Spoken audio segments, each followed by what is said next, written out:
So sketching the graph of the derivative of a function. So we're given an original function, and we're going to try to sketch a graph of what the derivative of this function would look like. So I'm going to set this up along the same scale. So 0, -5, +5. I slipped a 3 in there for some reason, and a 7. Okay.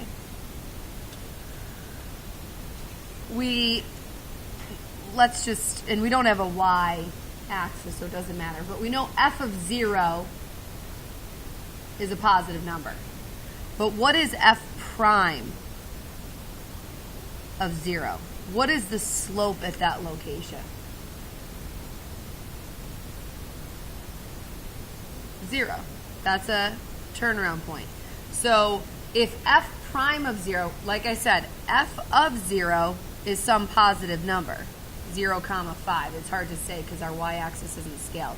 But f of 0 is some positive number.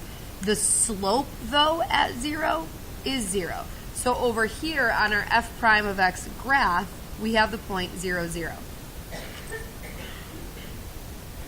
Here's another point you would want to focus in on. F of 5 is a negative number.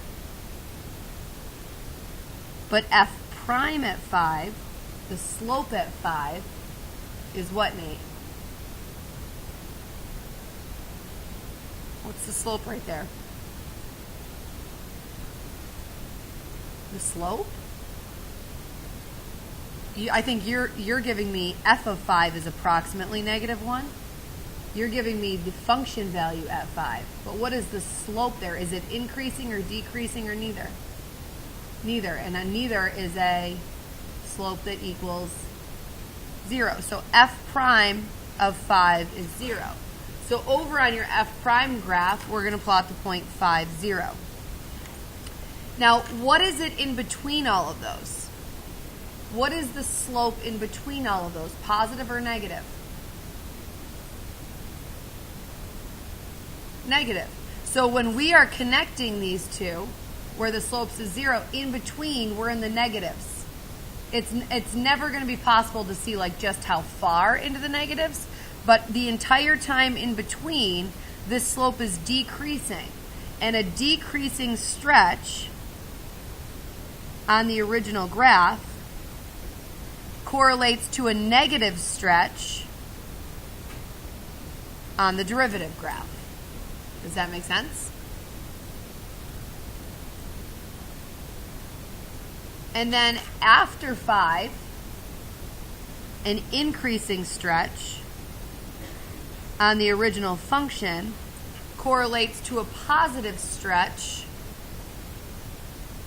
and this is like going slightly past 7, a positive stretch, and by the way, it's slightly positive here, which of course makes sense because it's only going to be slightly positive when you pass that point, and it's becoming steeper, so it's, if this is becoming a steeper slope, then this is becoming a higher value slope. Yes? So again, an increasing interval on the original equates to a positive or above the x-axis interval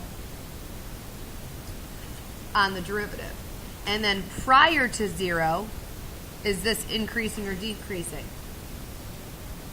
Increasing also. And an increasing on the original correlates with a positive, again, meaning above the x-axis on the derivative. Does that make sense? So to me, I think it's easiest to locate your zeros. These are just a couple of things that, if you like remembering things in this fashion, worth remembering. Any relative max or min, a relative max or a min on f of x will correlate with a 0 / a root on f prime of x. Because at those relative maxes and mins, we have 0.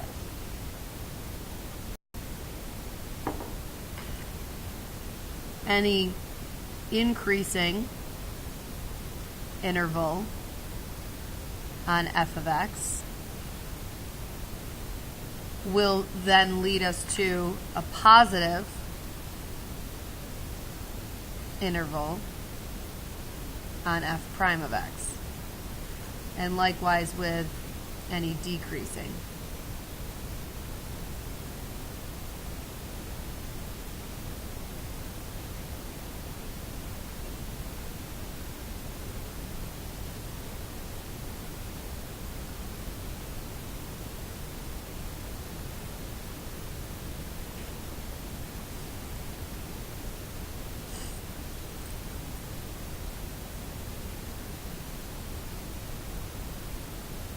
Good.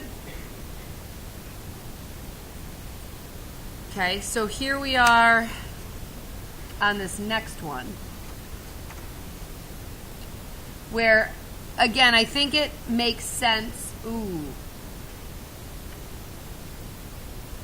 We got a cleanup or a clarification to make, because this is technically a relative minimum, agreed? But there's no slope there. So it's actually not going to correlate with the zero necessarily. So let's say a smooth, just add that word, a smooth relative max or min, there we go, will correlate with a zero root. If it's not smooth, you don't have a slope of zero there, right? What is your slope at all of these points?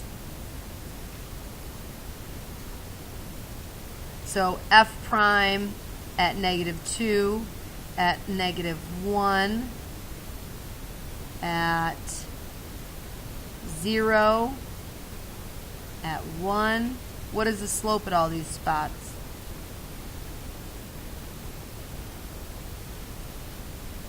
And also at -3.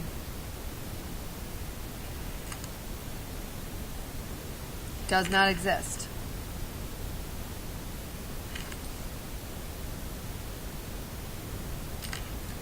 So we're going to try to sketch a graph of f prime of x.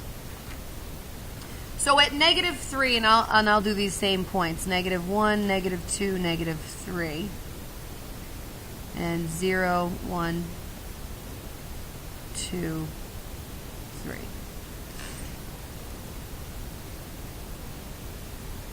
Okay, so at -3 and at -2, the slope doesn't exist. We follow. What's the slope in between those points? What would you say, Connor? Negative what? You actually could calculate it because you have two coordinates, right? We're going down how many and over how many?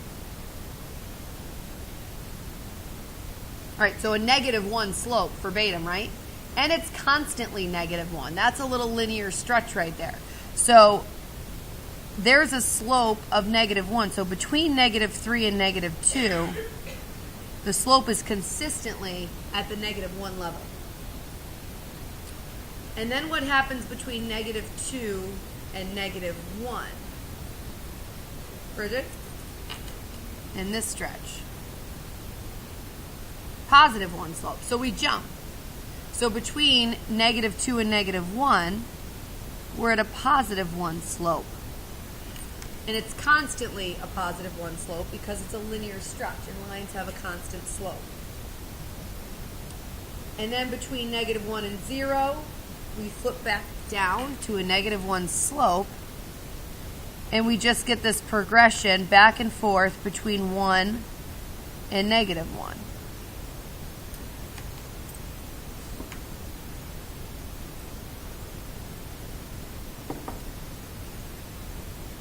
Do you make sense of that? So we show the linear stretches with flat lines, okay? That's something you might want to write. A linear stretch on f of x will create a constant stretch on f prime of x.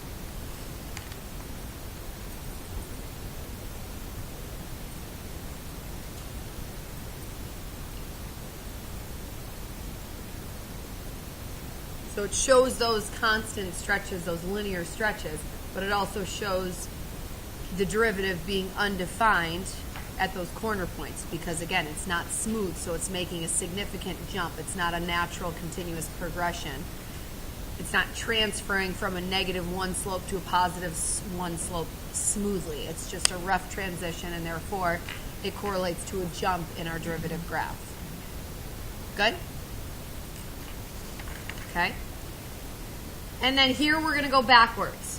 So this is the type that we focused on. I can't remember if it was Thursday or Friday, where when we go back to the original function, the location of our original function can vary, but the behavior of it is what this is telling us about. So if we're thinking backwards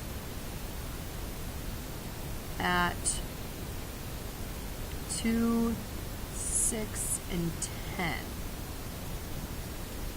So we know that f prime of 2 is, and we're looking at our graph, 0. Agreed? And also f prime of 10 equals 0. So moving forward, like we did on the front side, any place there was a slope of 0 equated to a root.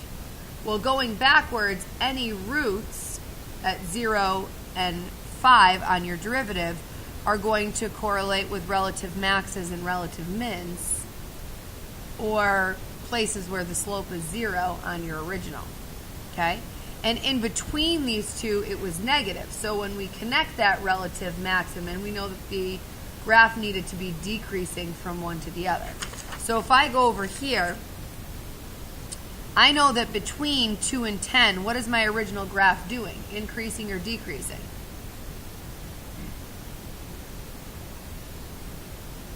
What did you say? Decreasing. Between 2 and 10, f prime of 2 and f prime of 10, I'm always in the negatives. So between 2 and 10, I'm decreasing. So I'm starting up here, maybe, where I'll have a slope of 0. And I'm ending at 10, let's say there, where I'll also have a slope of 0. And in the meantime, it's decreasing the entire time.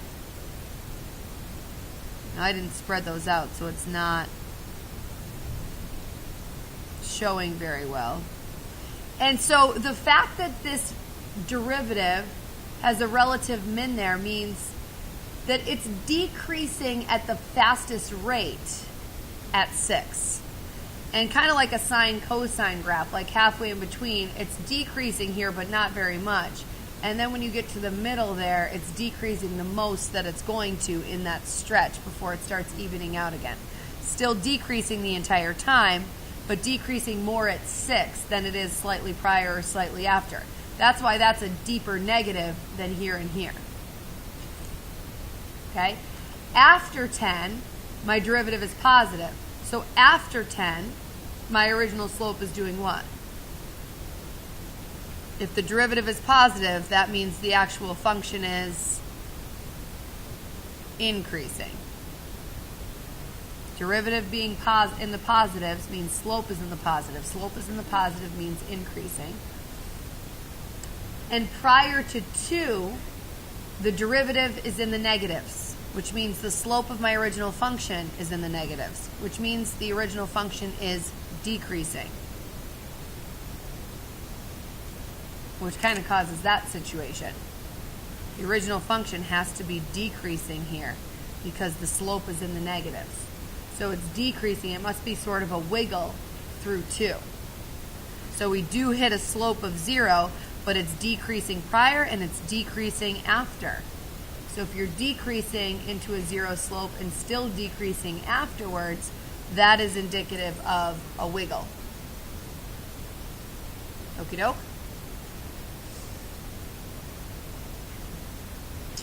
And like I said, the location of this could be shifted up, down. That part doesn't matter. But the general shape and behavior needs to be the same no matter whose I'm looking at. Okay? So if you drew it down here, just as well. It's just the general shape that we're looking for. Okay? So I'm going to give you your packet right now, and we can work on that.